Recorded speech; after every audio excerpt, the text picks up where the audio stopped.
പണ്ട് അതായത് cable T V വരുന്നതിന് മുൻപ് നോക്കിക്കഴിഞ്ഞാൽ ദൂരദർശൻ മാത്രമാണ് ഒരേ ഒരു ന്യൂസ് ചാനൽ നമുക്ക് അവൈലബിൾ ആയിട്ടുള്ളത്.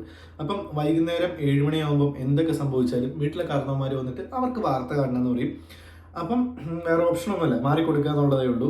അത് കഴിഞ്ഞ് പതിയെ കേബിൾ ടി വി വരാൻ തുടങ്ങി. ഈ കേബിൾ ടി വി വന്നപ്പോഴും ഇനീഷ്യലി ഞാൻ ഓർക്കുന്നുണ്ട് കുറേ സിനിമയൊക്കെ വരുന്ന ചാനലുകൾ അതിൽ ഇതുപോലെ ഒരു സ്ലോട്ട് ഉണ്ടാവും. ആ സ്ലോട്ടിന്റെ സമയത്ത് മാത്രം വാർത്ത വരും. ചിലപ്പോൾ 7 മണിക്കായിരിക്കാം, ചിലപ്പോൾ 8 മണിക്കായിരിക്കാം, ചിലപ്പോൾ രാത്രി 10 മണിക്ക് ആ ദിവസത്തെ വൈൻഡപ്പ് പോലെ ഒരു വാർത്ത വരും. അപ്പൊ ആ സമയത്തൊക്കെ വാർത്ത എന്ന് പറയുന്നത് ജസ്റ്റ് ഒരു സംഭവം നടന്നു, അത് നേരെ നമ്മുടെ മുൻപിൽ ഇങ്ങനെ അവതരിപ്പിക്കപ്പെടും. അപ്പം ഓക്കെ, പ്രധാനമന്ത്രി നാളെ കൊച്ചിയിൽ വന്നിറങ്ങുന്നു എന്നുള്ള രീതിയിലാണെങ്കിൽ അത് മാത്രമായിട്ട് പറയും. അതിന്റെ ഡീറ്റെയിൽസ്, പ്രധാനമന്ത്രി ഏത് വിമാനത്തിനാണ്, എപ്പോഴാണ് വരുന്നത്, മുഖ്യമന്ത്രി സ്വീകരിക്കും, അങ്ങനത്തെ കാര്യങ്ങളൊക്കെ പറയും. പക്ഷെ പിന്നെ വന്നു കഴിഞ്ഞപ്പം ഈ ന്യൂസ് ചാനലുകൾ കംപ്ലീറ്റ് 24 അവർ ന്യൂസ് ചാനൽ എന്ന് പറയുന്ന ഒരു കോൺസെപ്റ്റ് വരാൻ തുടങ്ങി. അപ്പം ഒരു ചാനലിൽ ഒരു നിശ്ചിത സ്ലോട്ടിൽ ന്യൂസ് വരുന്നതിന് പകരം 24 മണിക്കൂർ ന്യൂസ് ആവാൻ തുടങ്ങി. അങ്ങനെ വന്നപ്പം ന്യൂഡൽഹി സിനിമയിൽ മമ്മൂട്ടി പറയുന്ന പോലെ ന്യൂസ് ഉണ്ടാക്കാൻ തുടങ്ങി. മറ്റേതാണെങ്കിൽ ഇപ്പം ഒരു വലിയ സംഭവം നടന്നാൽ അതാണ് ബ്രേക്കിംഗ് ന്യൂസ്. പക്ഷേ 24 അവർ ന്യൂസ് ചാനൽ വന്നു കഴിഞ്ഞപ്പം എല്ലാം ബ്രേക്കിംഗ് ന്യൂസ് ആണ്.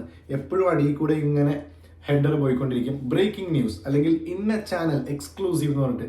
പക്ഷെ അത്ര വലിയ ബ്രേക്ക് ചെയ്യാനുള്ളതോ അല്ലെങ്കിൽ എക്സ്ക്ലൂസീവോ ആയിട്ടുള്ള കാര്യമൊന്നും ആയിരിക്കില്ല. എവിടെയെങ്കിലും മഴ പെയ്തെന്നോ അല്ലെങ്കിൽ അങ്ങനെ എന്തെങ്കിലുമൊക്കെ സംഭവമായിരിക്കും. പക്ഷെ എല്ലാം ബ്രേക്കിംഗ് ന്യൂസ് ആവുന്ന ഒരു കാലം വന്നു. പിന്നെ ഈ 24 അവർ ന്യൂസ് ചാനലുകളുടെ എണ്ണം കൂടാൻ തുടങ്ങി. അങ്ങനെ കൂടാൻ തുടങ്ങിയപ്പോൾ രണ്ട് കാര്യങ്ങൾ സംഭവിച്ചു. ഒന്ന്, കോമ്പറ്റീഷൻ, TRPക്ക് വേണ്ടിയുള്ള കോമ്പറ്റീഷൻ ഭയങ്കര സ്ട്രോങ് ആയി. പക്ഷെ അതിനേക്കാൾ ഡേഞ്ചറസ് ആയിട്ടുള്ള വേറൊരു കാര്യം സംഭവിച്ചത് നരേറ്റീവ് ബിൽഡിംഗ് ആയിരുന്നു. ഓരോ 24 അവർ ന്യൂസ് ചാനൽ വരും.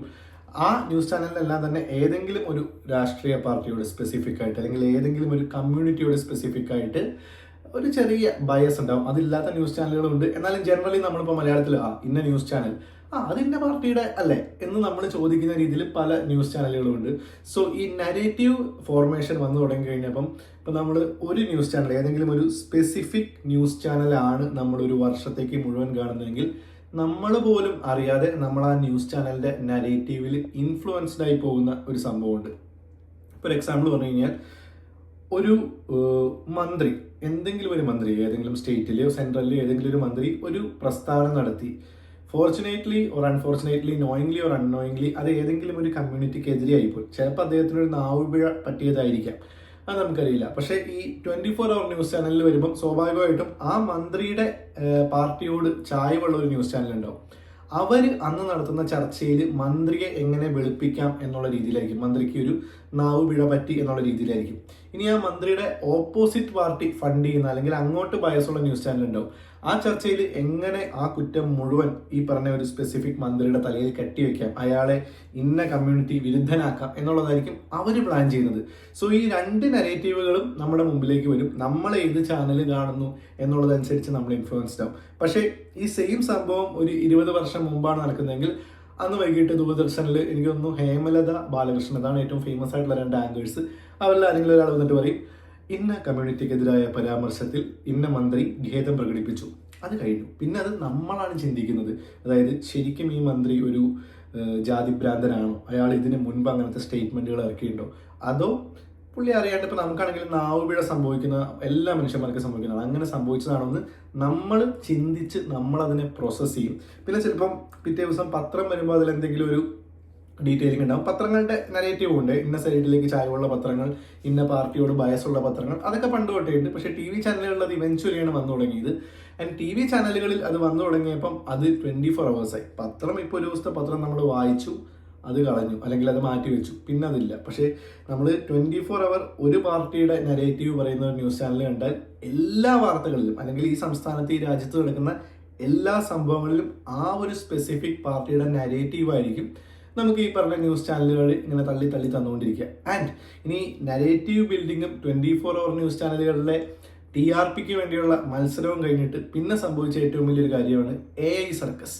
ഇപ്പം ഈ ഇലക്ഷന്റെ വോട്ടെണ്ണൽ നോക്കിക്കഴിഞ്ഞാൽ, കഴിഞ്ഞ ഇലക്ഷൻ 2021 നോക്കിക്കഴിഞ്ഞാൽ ഓരോ ചാനലിലും ഓരോ ആങ്കേഴ്സ് വന്നിട്ട് ലേലം വിളിക്കുന്ന പോലെ വോട്ടിന്റെ സ്കോർ മാത്രം പറയലേ ഉണ്ടായുള്ളൂ. സൈഡിൽ ചെറിയ ഗ്രാഫിക്സും അനിമേഷനൊക്കെ വരും. ഈ ഇലക്ഷൻ, കേരള ഇലക്ഷൻ നോക്കിക്കഴിഞ്ഞാൽ എല്ലാ ചാനലിലും ഒരു സൈഡിൽ പിണറായി വിജയന്റെ ഒരു AI ഇമേജ് വരും, ഒരു സൈഡിൽ VD സതീശൻ വരും, ഒരു സൈഡിൽ രാജീവ് ചന്ദ്രശേഖർ വരും. അപ്പോൾ ഓരോ സ്ഥലത്ത് ഇന്ന പാർട്ടി ലീഡ് ചെയ്യുന്നതനുസരിച്ച് ഇതിൽ ഒരാൾ ചിരിക്കുന്നതും ബാക്കി രണ്ടുപേര് കരയുന്നതും ആയിട്ടുള്ള രീതിയിലുള്ള എ ഐ വരും. പിന്നെ ജയിച്ചു കഴിഞ്ഞപ്പോൾ ഇപ്പൊ ഞാൻ ഓർക്കേണ്ട ഏതോ ഒരു ചാനലിൽ വന്നൊരു എ ഐ ഇമേജ് അല്ലെങ്കിൽ എ ഐ സർക്കസ് ഇങ്ങനെയായിരുന്നു. UDF ജയിച്ചു, അപ്പം രമേശ് ചെന്നിത്തലയും BD സതീശനും ഡാൻസ് കളിക്കുന്ന പോലത്തെ ഒരു എ ഐ വീഡിയോ. പിന്നെ അത് കഴിഞ്ഞ് ആരാണ് മുഖ്യമന്ത്രി എന്ന് വേണ്ട തർക്കം വന്നു കഴിഞ്ഞപ്പം വേറൊരു ചാനലിൽ വന്ന A I image, A I cartoon എങ്ങനെയായിരുന്നു എന്ന് വെച്ച് കഴിഞ്ഞാൽ ഇവർ 3 പേര് KC വേണുഗോപാൽ, BD സതീശൻ, രമേശ് ചെന്നിത്തല, ഇവർ 3 പേര് ഓടുന്നു.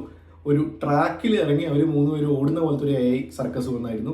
അപ്പൊ ഇങ്ങനെ എ ഐ സർക്കസും TRP റേറ്റിംഗും നരേറ്റീവ് ബിൽഡിങ്ങും ഒക്കെ ഉള്ള ഈ കാലത്ത് പഴയ പോലെ ഒരു ചെറിയ ന്യൂസ് അല്ലെങ്കിൽ ഒരു 7 മണി to 7 ഒരു സ്ലോട്ടിൽ ന്യൂസുകൾ മാത്രം വായിച്ചു പോകുന്ന ഒരു ന്യൂസ് പ്രോഗ്രാം ഉണ്ടെങ്കിൽ അത് കേൾക്കാൻ നമുക്കൊരു ഓപ്ഷൻ ഉണ്ടെങ്കിൽ അത് ഏറ്റവും ബെനിഫിഷ്യൽ ആയിരിക്കും. കാരണം നമ്മളിപ്പോൾ ഈ പറയുന്ന ബ്രെയിൻ റോട്ട് ഒരിക്കലും ഇൻസ്റ്റാഗ്രാമിലെ ഏതെങ്കിലും കോണ്ടന്റ് ക്രിയേറ്റേഴ്സിന്റെ റീലോ അല്ലെങ്കിൽ ഏതെങ്കിലും സിനിമയുടെ റീലോ മാത്രമല്ല, ന്യൂസ് പോലും ഇന്ന് ഷോർട്ട് ഫോം കോണ്ടന്റിലാണ്, എന്റർടൈനിങ് ആണ്, എ ഐ സർക്കസ് ആണ്.